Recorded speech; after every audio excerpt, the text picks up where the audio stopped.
C'est ton gars Vantard qui revient une fois de plus again and again te balancer cette dose, ce nectar survitaminé. Va chercher ton bavoir, mets-le bien en place, car tu sais que tellement c'est bon, onctueux, délicieux, tu vas t'en foutre partout et tu vas dégueulasser ton tricot tout neuf. Et c'est une exclue que je viens t'apporter à ce jour, car le film dont je vais te parler sortira le 10 février. Voilà, tu vois, j'ai eu l'opportunité, l'occasion de le voir en avant-première.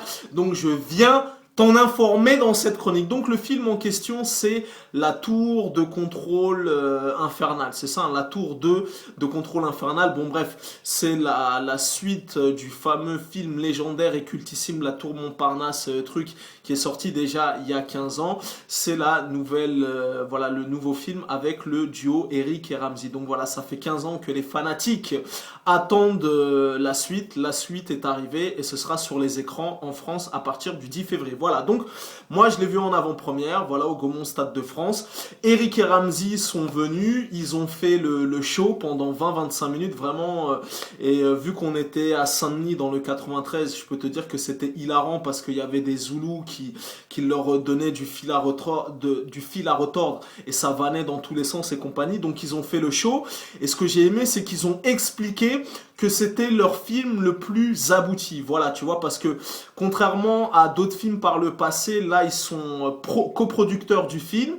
C'est Éric Judor qui a réalisé le film et il nous expliquait, voilà, avant que le film démarre, qu'ils en étaient fiers car de toute leur carrière, c'est le film le plus abouti. Ils étaient en début de chaîne, ils étaient à la fin de la chaîne et ils sont intervenus à tous les niveaux. Voilà, parce qu'ils ont parlé justement des films à l'ancienne, Seul Tout, les Dalton et patati, et que ils s'étaient investis dans des aventures et qu'à l'arrivée, ben c'était pas dans 99% des cas, c'était pas le film souhaité, escompté, et que eux-mêmes ils ont reconnu qu'ils ont tourné dans beaucoup de bananes et qu'ils ont été déçus à maintes et maintes reprises. Donc voilà, là ils ont dit c'est notre film le plus abouti. On est intervenu au niveau de l'écriture, de la réalisation, on l'a coproduit et compagnie. Donc là pour le coup, s'ils se loupent, ils assument toutes les responsabilités. Voilà, ils ont dit de toute leur carrière, et ça fait, je sais pas, peut-être 10, 15, 20 piges qui font du cinéma, c'est leur film le plus abouti. Voilà.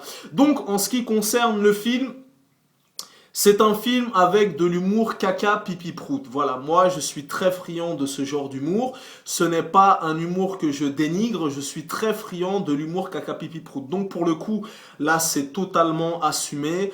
C'est dans le burlesque, dans l'abracadabrantesque. Toi-même quand tu vas aller voir le film, tu vas dire putain mais quand ils ont écrit le scénario, ils étaient sous crack ou voilà. Donc dans la globalité du bail, c'est sympatoche.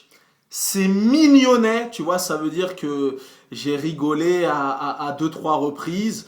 Voilà, les fans inconditionnels d'Eric et Ramzy de la première heure, je pense qu'ils seront pas déçus. Après, de toi à moi, le film n'est pas ouf. Il m'a pas transcendé.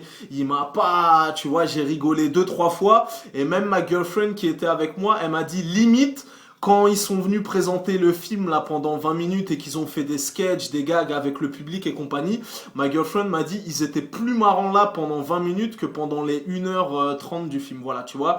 Donc je t'ai dit, j'ai esquissé quelques sourires, j'ai rigolé deux trois fois. Après, voilà, ça m'a un petit peu gavé parce que comme Franck Dubosc, comme José Garcia, tu vois, quand Eric et Ramzy font trop les Eric et Ramzy, quand ils tirent un peu trop sur la corde, au même titre que Franck Dubosc ou Cadmerade ou José Garcia, quand ils en font un peu trop, un petit peu dans la surenchère, c'est un petit peu relou. Donc voilà, c'est pas mal, c'est voilà, moi je le conseillerais à ceux qui ont vu le premier et qui attendent. Et bon, je pense qu'il y aura quand même des déçus. Il y a beaucoup de gens qui vont se dire putain, on a attendu 15 ans pour ça.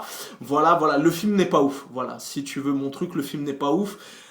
Ça parlera plus à leur premier public, voilà, les fanatiques, les inconditionnels de la première heure. Sinon, je peux te dire que si tu le rates, mon gars, je peux te dire que t'as rien raté. Il est pas ouf. Voilà, sur les 1h30, j'ai dû rigoler peut-être deux, trois fois. Voilà, la véritable surprise du film, c'est Philippe Catherine qui joue le rôle du méchant. C'est la révélation. Après, le film n'est pas ouf. Si tu ne le rates, voilà. Tu connais ce dicton légendaire, les goûts et les couleurs, ça ne se discute pas. Si t'as la vie de Vantard, c'est toujours le bon. Voilà, en ce qui concerne ce film, il est pas ouf et c'est pas spécialement un film que je te recommande. Peace and love.